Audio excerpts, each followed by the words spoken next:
So, my solution to the pocket survival kit is a stainless steel drinking bottle, stainless steel water flask.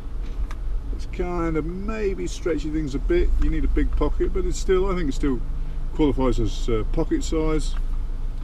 But I think it's the best in the universe, the best for a survival kit, and here's why.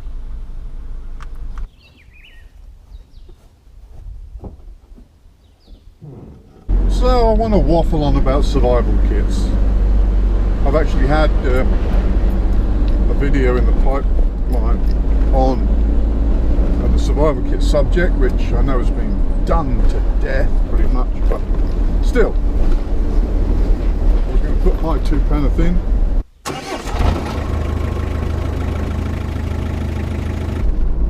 So for me, the most important part of a survival kit is its portability.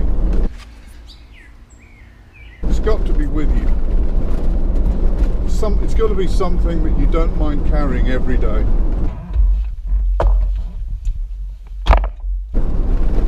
And for me, the stainless steel water flask fits the bill exactly. It's designed to be carried every day, and you see people carry them every day. Now, this isn't to diss all the other little micro survival kits and things like that. You know, you've got guys coming up with survival kits that fit into a matchbox and smaller.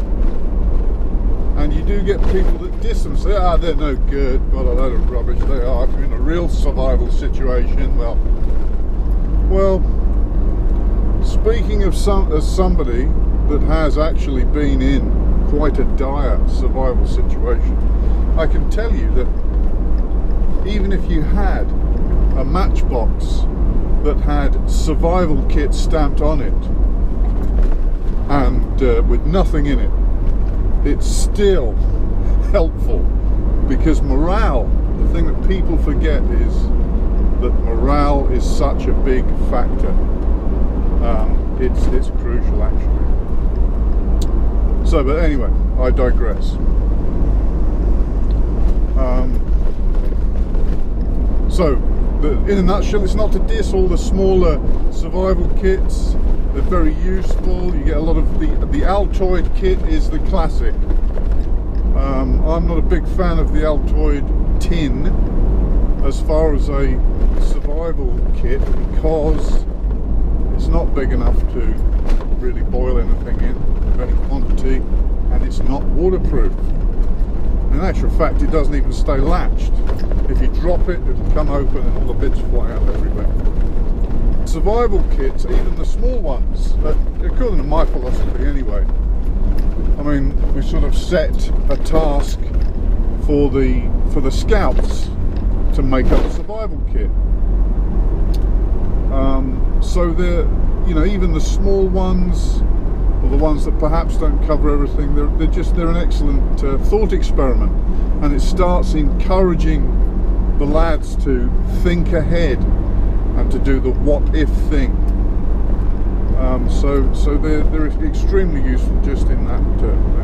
But for me, if you want a survival kit where you say, if I had nothing else, if I was separated from my pack for some reason, or my truck went down a ditch and I couldn't move, what is it that I could have to lay my hand on that would do what I needed to do?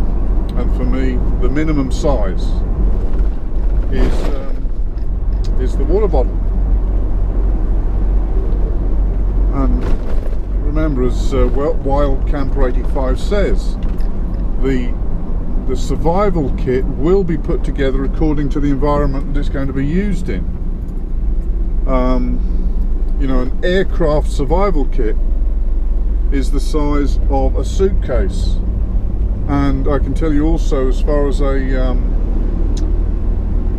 life raft goes, a 10-man life raft, or even a 4-man life raft, the survival kit in that is not small. It's probably the size of your average microwave. I gotta stop and get coffee here. Okay, now I got coffee. Where were we? So, you know, there comes a point where it's too big to carry. Actually, it doesn't have to be too big to carry. All it has to do is become too big to be convenient to carry. Once it becomes an inconvenience, and that's why all these micro survival kits are born. It's a balance between what is small enough to be no trouble at all, almost unnoticeable on a daily basis to carry. For me, first priority is it must be with you. So that means it must be very portable, but of course that's closely followed by the second, which it's got to have enough gear. It's got to have the relevant gear and enough of it to be of any benefit. They're watertight.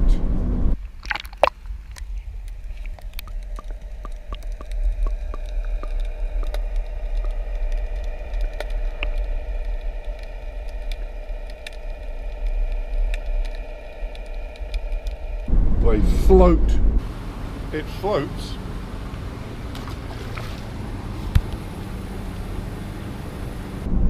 They're tough.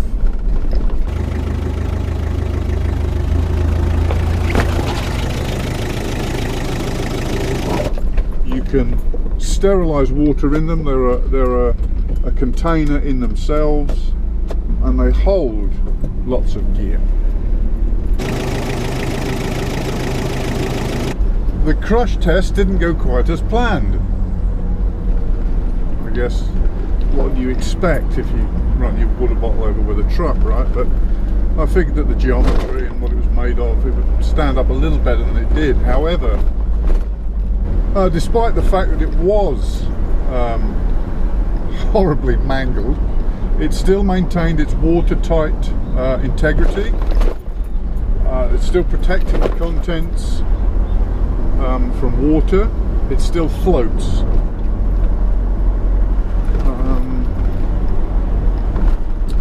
So for me, that's a pass. I know we've tested it. I've certainly tested it to near destruction, certainly approaching the design parameters of that particular idea. But for me, it's sold it even more. If I'm going to have a survival kit, a wide mouth stainless steel water bottle, and that way your survival kit will survive anything that you are liable to.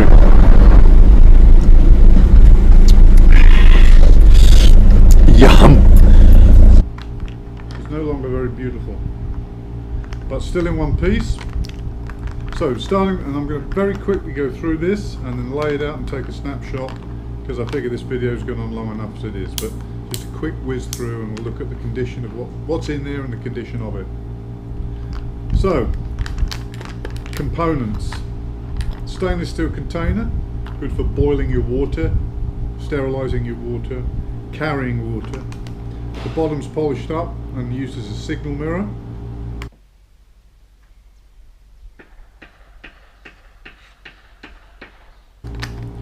It has, this is a silicone band, so this is good for using to pick up hot items.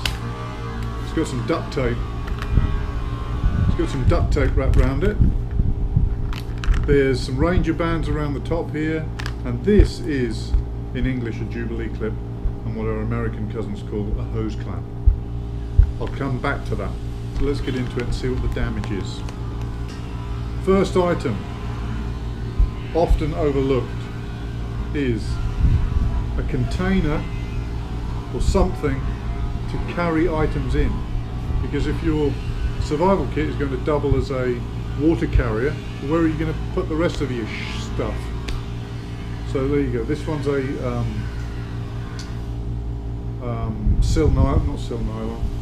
ripstop nylon, little ripstop nylon bag. It's got a loop on the bottom there, loop on the top, so you can carry it over your shoulder if you must.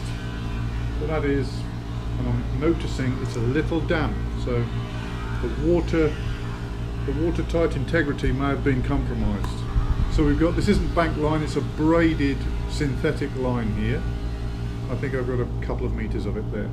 Fishing kit, including hooks and lures. What else have we got in there? Oh, some super glue. Zip ties.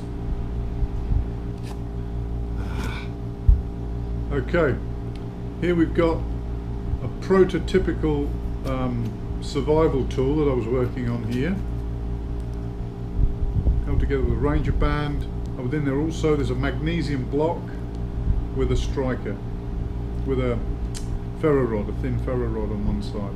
A lighter, it works, look at that. Months it's been packed away. Cotton balls. I think I just filled up any voids that I had left after packing it with cotton balls and fishing lures. Alcohol wipe. There is a survival blanket, space blanket, so there's the shelter there.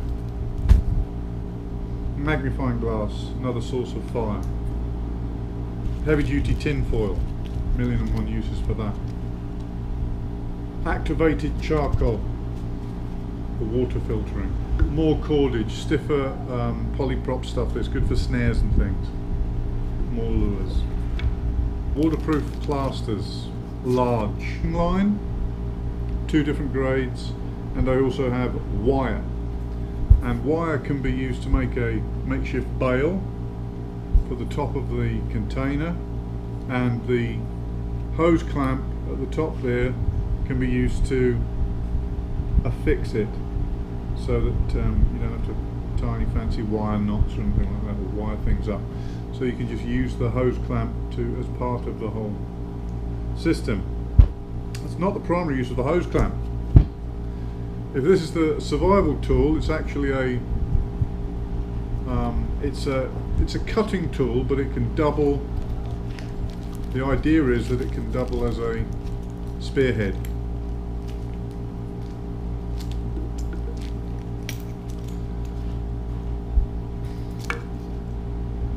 And you can see that it's wasted here,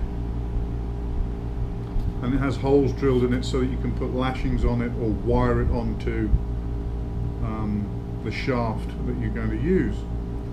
But why would you play around with wiring when you can put a hose clamp? Select the right size shaft, the right size pole, cut a slot in the end of it, put it on, and then put a hose clamp around everything, tighten it up with a coin, and very secure, much better than, much faster and much more secure and durable than a lashing. And that's it. Those are some of the ideas in there. Oh, charcoal tablets. I spoke about those in my first aid kit video. A LED, these lures have gone gooey in the thing there. An LED bedside light, which will, let's see if it's still viable, which will burn for something like 24 hours, 24 hours light, something like that, and they're waterproof. So it's fish hooks, different sizes, more lures, a little button compass. It's been a bit of a long one about what is not an exciting subject, I guess, but thanks for watching. Don't forget to leave something in the comments. Let me know your views, tell me what you think. Next time.